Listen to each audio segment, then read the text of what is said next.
Hello，各位好，我是 Revision Lab 修诊所的阿修，欢迎来到我的频道。如果你是第一次看我们影片，记得先点击下方红色订阅按钮，再打开旁边小铃铛，这样每次有新影片，你都会第一时间收到通知。也帮我按个赞，让 YouTube 知道你喜欢这种类型的内容。谢谢大家，我们现在正式开始。好的，我们今天来聊一个非常重要的题目。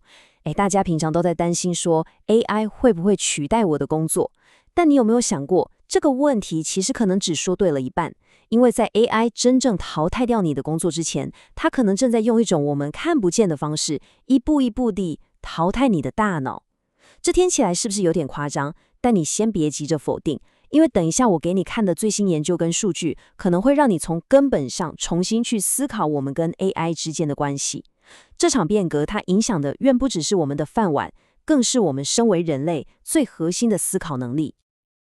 OK， 在今天的分析里面我们会分成4个部分来把这个问题彻底讲清楚。首先，第一部分，我们先来看看 AI 这头猛兽现在到底长到多大了。我们会用最直接的数据，让你感受一下它的能力到底有多恐怖。接着，第二部分，这就是重点了，我们要来算一笔账。当我们享受 AI 带来的便利时，我们的大脑正在付出什么样的隐形成本？第三，我们会把场景拉到职场，分析这个趋势对未来的职涯发展，特别是新鲜人会造成什么样的结构性挑战。最后，也是最重要的，光说问题没有用，我们会给你一套具体的生存指南，帮助你在这个全新的时代找到自己的定位，成功突围。好，那我们就直接进入第一部分 AI 能力大爆炸。在这边，我们不谈那些天马行空的预测，也不管媒体怎么炒作，我们只看最真实、最硬核的数据。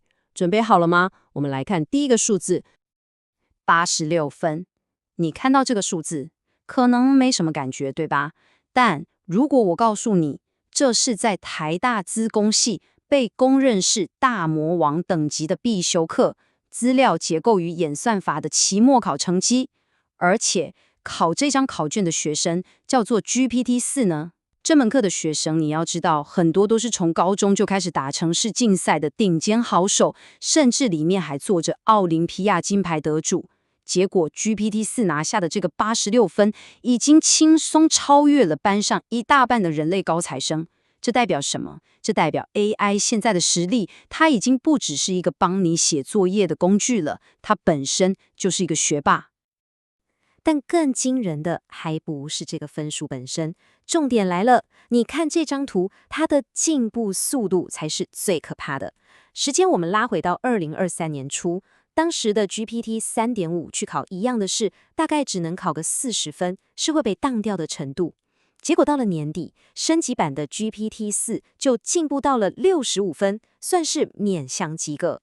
但你猜怎么着？又只过了短短半年，到了今年春天，它就直接冲到86分。你看这个成长曲线，这根本不是线性的，而是指数级的爆炸性成长。在短短1年半的时间里， AI 就从一个吊车尾会被当掉的学生，进化成了班上最顶尖的那群学霸。这个速度才是真正让人觉得哇，细思极恐的地方。好，如果你觉得一个科系的考试还不够有说服力，那我们来看一个更全面的指标 MMLU。你可以把它想象成是 AI 界的奥运10项全能竞赛，它横跨了57个完全不同的学科，从物理、化学、数学一路到历史、法律、哲学，什么都考。你看图上这条横的虚线，它代表的就是在这些五花八门的领域中，人类专家的平均水准。现在你再看看下面这些五颜六色的线，不管是 OpenAI 的、Google 的还是 Meta 的，他们都在用一个非常陡峭的角度，快速的向上冲，逼近这条专家线。预计到2025年，注意哦，不是10年后，是明年。AI 在几乎所有知识领域的通才能力都将达到甚至超越人类专家的水准，这就是我们正在面对的一个非常清晰的现实。听到这里，你可能会想，哇 ，AI 这么强，让我们更有效率、更轻松，以后写报告、做分析都丢给它，这不是很好吗？但问题是，天下真的没有白吃的午餐，对吧？当我们把越来越多的思考任务，像是写报告、做分析、想点子，都外包给 AI 的时候，我们自己的大脑正在付出什么样的代价？我们继续看下去。接下来这一点超级重要。今年6月，美国麻省理工学院，也就是 MIT， 发表了一项非常关键的研究。他们就想知道一件事：当我们长期使用 AI 来辅助写作的时候，我们的大脑到底会发生什么样的变化？这个实验设计得非常巧妙，而且它的结果真的非常非常值得我们每一个人警惕。他们把受试者分成2组，一组是 AI 优先组，从一开始就让他们依赖 AI 来辅助写作；另一组呢是大脑优先组，他们被要求必须先靠自己的脑力完成任务，到实验的后期才能开始使用 AI。结果呢，可以说是天差地远。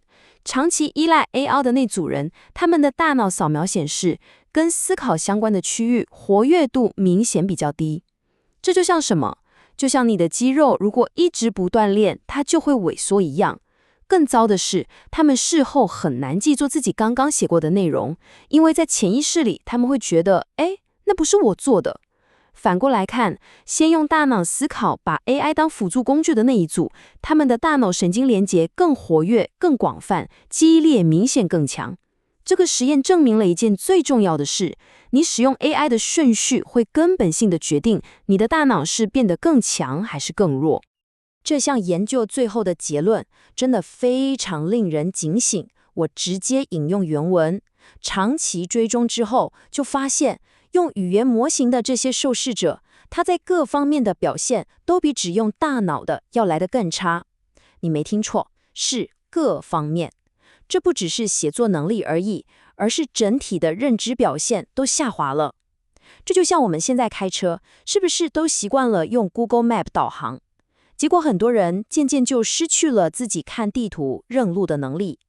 当我们把更核心的思考、分析、创造这些任务都外包给 AI 的时候，我们退化的可能就是我们解决复杂问题的根本能力。这真的不是在开玩笑。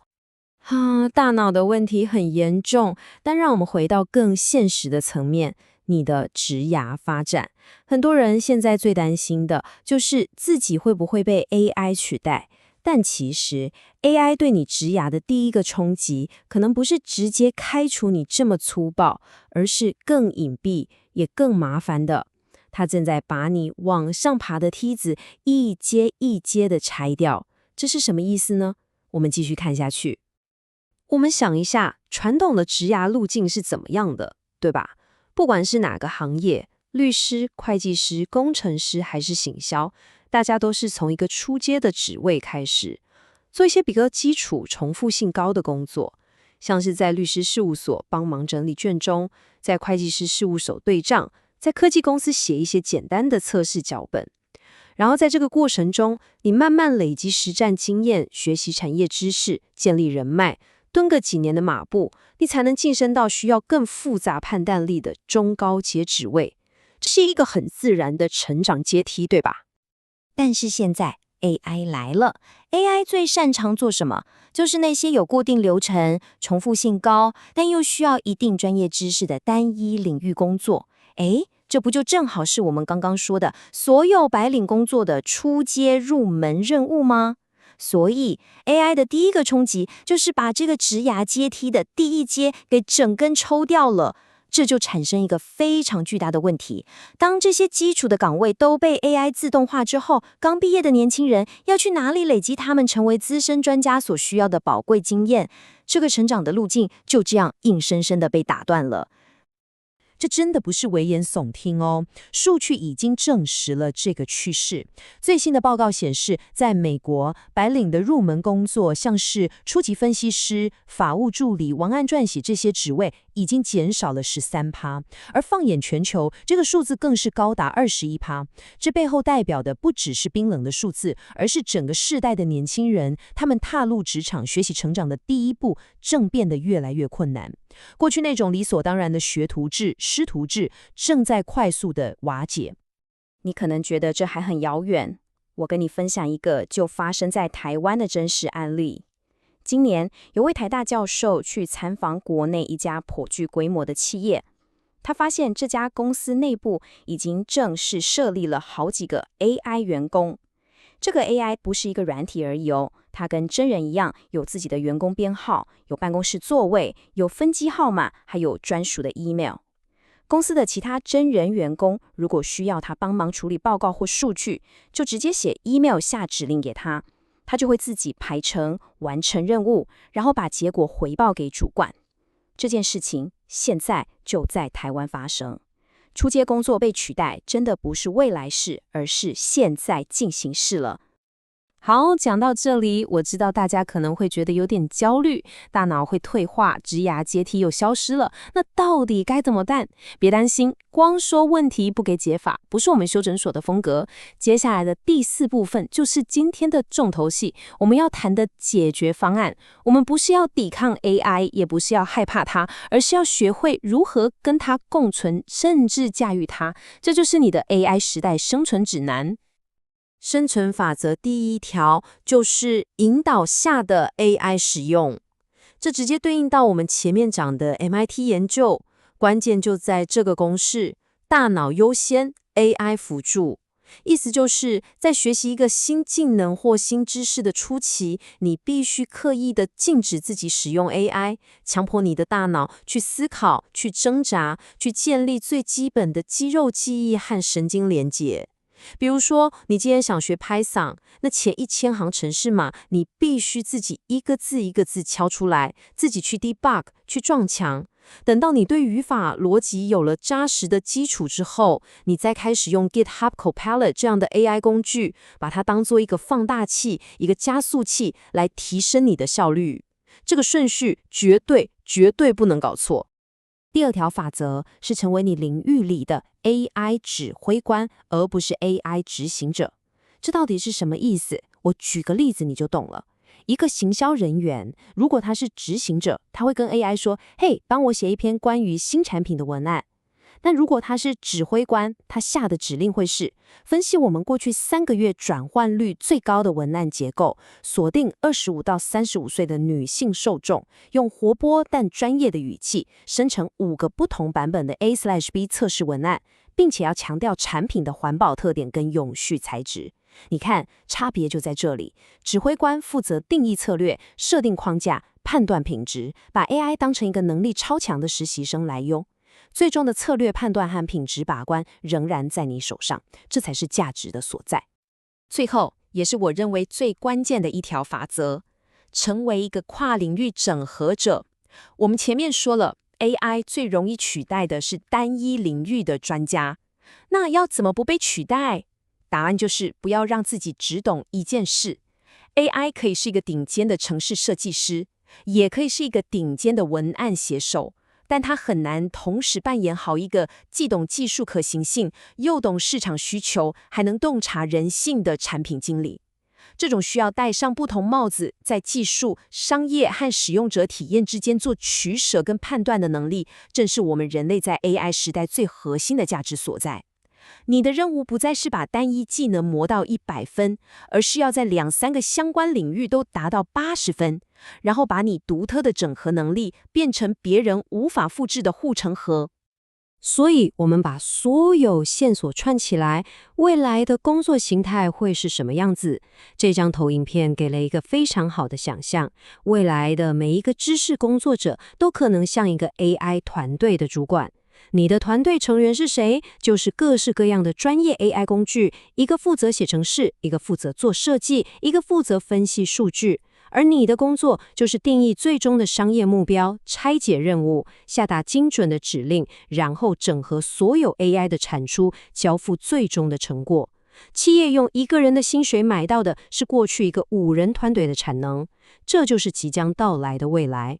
所以我想留给大家一个问题，让大家好好思考一下，你准备好成为一个 AI 团队的主管了吗？总结一下今天的重点，面对 AI 带来的认知与职涯双重冲击，我们提出了3大生存策略。第一，坚持引导下的 AI 使用，永远记得大脑优先 AI 辅助这个黄金顺序，先打好基本功，保护我们最根本的思考能力。第二，努力成为你专业领域的 AI 指挥官，而不只是听命办事的执行者，掌握策略和判断的主导权。第三，积极培养自己的跨领域专业，不要只当个单点专家，要成为 AI 无法轻易取代的整合者。这3点将是你在未来10年胜出的关键。今天的内容就到这边，如果你觉得这集有帮助，记得马上点赞订阅加开启小铃铛，我们正在冲订阅，需要你的支持。我是阿修，我们下次见，拜拜。